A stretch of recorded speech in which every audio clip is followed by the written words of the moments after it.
సహోదరి సహోదరులారా, ప్రభువైన యేసుక్రీస్తు నామములో హృదయపూర్వక వందనాలండి.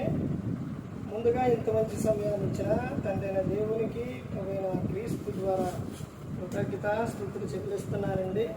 అందరూ బాగున్నారండి. వాక్యం చదువుకొని ప్రార్థన చేసుకున్న తర్వాత పాఠంలోనికి వెళదామండి.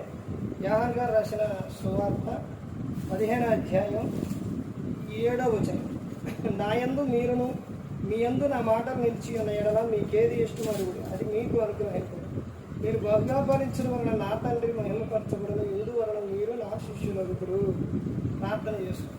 పరలోకమందున్న మా తండ్రి, పరిశుద్ధ ప్రేమ గల తండ్రి, గొప్ప తండ్రి, యెహోవా తండ్రి, మీ ప్రియకుమారుడు యేసుక్రీస్తు ప్రభువు ద్వారా కృతజ్ఞత స్తుతులు చెల్లిస్తున్నాము. ఆయన ఈ కూడికంతట్లో మీరే నడిపించండి. వాక్యం బోధించుండగా ఈ లోక సంబంధమైన జ్ఞానంతో కాకుండా నీ జ్ఞానంతో మాట్లాడే భాగ్యం దయచేస్తారని మా ప్రభువైన యేసుక్రీస్తు నామమున వేడుకుంటున్నాం తండ్రి. ఆమేన్. ప్రభువైన యేసుక్రీస్తు నామములో హృదయపూర్వకంగా ఉంటున్నాను.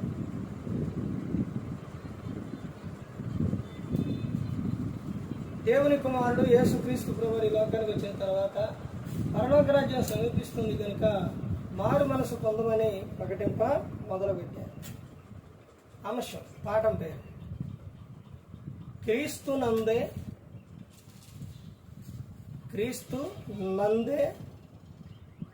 ఉన్న ఆనందం.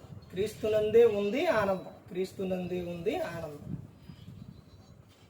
ఎక్కడికి వెళ్ళినా నువ్వు ఏ ప్రాంతానికైనా వెళ్ళండి, ఎక్కడికైనా వెళ్ళండి, క్రీస్తు లేకపోతే ఆనందం లేదు. అందుకనే పౌలు గారు చెబుతారు కదా, ఎల్లప్పుడూ ప్రభునందు ఆనందించుడి, మరలా చెప్పుదును ఆనందించుడి. ప్రభు నందే ఉందండి ఆనందం, సంతోషం. ఎక్కడా లేదు, లోకంలో ఎక్కడా లేదు. లోకంలోకి వెళితే అందా, లోకంలో ఉన్నంత ఏంటి? నేత్రాశ, శరీరాశ, జీవడము. లోకంలో స్వార్థం, అసూయ, కక్షలు, భేదాలు ఎన్నో ఉన్నాయి. మనిషి అంటే నచ్చని విధానం ఉంది లోకంలో. ఒకరంటే ఒకరికి పడదు. కానీ ఆనందం ఎక్కడుందనంటే క్రీస్తు నందే ఉంది. ఇలాంటి మాటలు ఈ గ్రంథంలో తప్ప ఎక్కడ దొరకవండి, ఎవరు చెప్పరు. యేసుక్రీస్తు ప్రభువారు చెబుతున్న మాటలు, తండ్రి అయిన దేవుడి గ్రంథంలో రాపించిన మాటలు, అసలు వాక్యాన్ని చదివితే, బైబిల్ చదివితే నీ సమస్యకు కానీ, నీ సమస్య ఏదైనా కానీ దానికి పరిష్కారం దొరుకుతుంది. బైబిల్ చదివితే అన్నీ తెలుస్తాయి, ప్రతి ఒక్కటి. నువ్వు ఎక్కడికి వెళ్ళాలి, ఎక్కడికి వెళ్ళకూడదు, ఏం మాట్లాడాలి, ఏం మాట్లాడకూడదు, ఎవరితో ఎలా ఉండాలి, అన్నీ ప్రతి ఒక్కటి తెలుస్తుంది బైబిల్ చదివితే. ఆనందం, సంతోషం క్రీస్తు నందే ఉందండి. అందుకని యేసుక్రీస్తు ప్రభువు చెబుతున్న విషయం ఎవరు చెబుతారండి ఈ విషయంలో? ఒక మనిషి ఇంకొక మనిషికి, ఇదిగో నేను ఉన్నాను, నేను నీకు అన్ని విషయాలు సహాయం చేస్తాను, నేను నిన్ను ఎప్పటికీ మర్చిపోను, నేను నిన్ను విడువను అని ఈ లోకంలో కొంతమంది వ్యక్తులు చెప్పేయి వాళ్ళ స్వార్థం కోసం, లేకపోతే వాళ్ళ అవసరాల కోసం చెబుతారు. అబ్బాయి అమ్మాయి గురించి చెబుతుందంటే ఆ అందాన్ని చూసి చెబుతారు. తర్వాత వివాహం అంటే డబ్బు కోసం చెబుతారు. తర్వాత ఆ అమ్మాయి కూడా అంతే, ఒక అబ్బాయి ఇష్టపడిందంటే ఆ అబ్బాయితో అవసరం. అలాగే ప్రతి ఒక్కరి పట్ల కూడా ఏమి కలిగి ఉందనంటే ఒక అవసరం అనేది ఉంటేనే. కానీ ఎక్కడుందంటే క్రీస్తు నందే ఉందా? ఇలాంటి విషయాలు యేసుక్రీస్తు ప్రభువు చెప్పే ఈ విషయాలు ఎవరో చెప్పరండి. ఎందుకనంటే మనల్ని అంతగా ప్రేమించారు యేసుక్రీస్తు ప్రభువు. ఇక్కడ చెబుతున్న విషయం చూడండి, నా యందు మీరును మీ యందు నా మాటలను నిలిచి ఉన్న ఎడల మీకేది ఇష్టమో అడుగుడి, నేను మీకు ఇస్తాను అని చెప్తాను. ఈ కింద విషయాలు చూడండి. మీరు బహుగా ఫలించాలి. ఆ విషయం మానవులు చెప్పగలుగుతారండి? చెప్పలేరు. యేసుక్రీస్తు ప్రభువు మనల్ని ప్రేమించారు కాబట్టి ఆయన చెబుతున్నారు. మనం అంటే ఆయనకి ఇష్టం, ప్రేమ, ఆయనతో పాటు ఉంచుకోవాలని చెబుతున్నారు. మనం ఎప్పుడూ కూడా ఆనందంగా, సంతోషంగా ఉండాలని ఆయన చెబుతున్నారు. మీరు బహుగా ఫలించాలి, అలా ఫలించడం వలన నా తండ్రి మహిమపరచబడును, మీరు నా శిష్యులు అవుతారు అని చెబుతున్నారు. ఇలాంటి వాక్యాలు చెప్పినప్పుడు వాక్యం ఇలా వస్తున్నప్పుడు మనిషి పట్టుకోరు, కానీ ఏదైనా ఒక మాట ఎవరైనా మాట్లాడితే దాన్నే టక్కన పట్టుకుంటారు. వాక్యాన్ని హృదయంలో పెట్టుకోండి, ఆనందం సంతోషం ఉంది. వాక్యాన్ని ఆనందంతో ధ్యానించండి. సంతోషం ఆనందం. కీర్తనలో 1వ కీర్తన 2వ వచనంలో ఏమని చెప్తున్నారండి? యెహోవా ధర్మశాస్త్రమునందు ఆనందించు దివారాత్రము దాన్ని ధ్యానించువాడు ధన్యుడు. ఆనందంతో చదవాలి, ఆనందంతో ధ్యానించాలి, ఆనందంతో మందిరానికి వెళ్ళాలి. ఆనందం ఉండాలి నీ హృదయంలో. నీ హృదయం దేనిదైతే నిండి ఉంటుందో, విచారం ఉంటుందా మొహంలో అదే కనబడుతుంది. ఆనందం ఉందా అదే కనబడుతుంది. ఏదైతే ఉందో అదే కనబడుతుంది. ఇంకో విషయం ఏంటంటే, మన మైండ్కి, మన ఆలోచన, మన బ్రెయిన్కి ఏదైతే అందిస్తామో అదే జరుగుతుంది. ఎలాగో తెలుసండి? ఎలా జరుగుతుందో తెలుసా? నువ్వేదైతే నీ బ్రెయిన్కి ఏదైతే అందిస్తున్నావు, ఒక బాధను అందిస్తున్నావా, ఒక సంతోషాన్ని అందిస్తున్నావా, నువ్వేదైతే అనుకుంటున్నావో అదే నీ బ్రెయిన్, నీ ఆలోచనలో అవే మొత్తం కూడా అదే జరుగుతుంది. ఎలాగనంటే, మీకు చాలాసార్లు ఒక ఉపమానం చెప్పాను.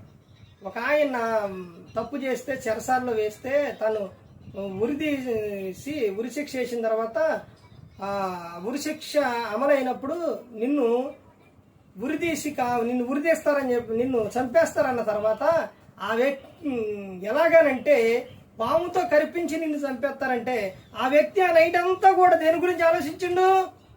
నన్ను పాము కరిస్తే నేను చనిపోతానా, పాము కాటికి నేను బలైపోతానా, అమ్మో ఇంత బతికి పాముకి నేను ఇదైపోతానా అని ఆలోచించిన తర్వాత ఉదయాన్నే తీసుకెళ్ళి ఉరి పెట్టేటప్పుడు అలా ముఖానికి అలా వేసి పిన్నులు పెట్టి పాము ఎలాగైతే కరిసిద్దో 2 సూదులు తీసుకుని కసక్కన అలా కూర్చారు.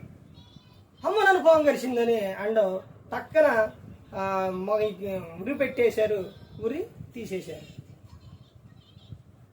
ఆ తర్వాత టెస్ట్కి పోతే టెస్ట్లో ఆ డాక్టర్లు అక్కడ టెస్ట్ చేస్తే తన దేహం అంతా ఏముంది?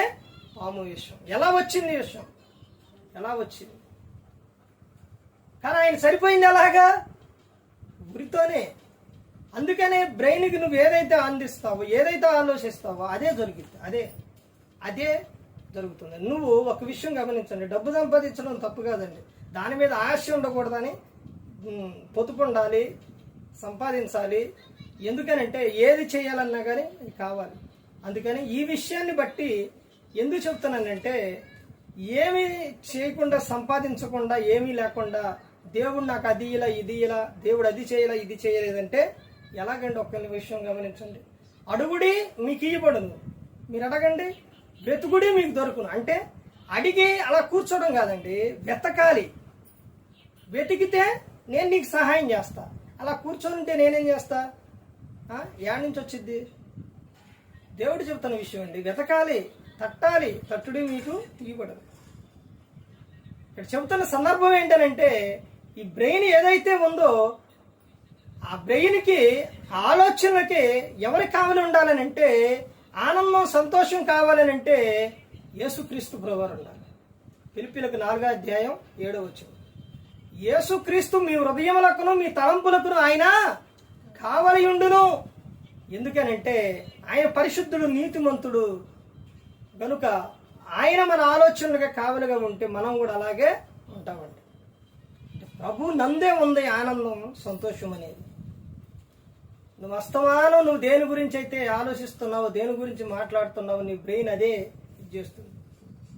అందుకని ప్రతి ఒక్కరు గమనించుకోండి. నాకేంటండి, నాకు దేవుడు ఉండో, నాకు క్రీస్తు ఉండో,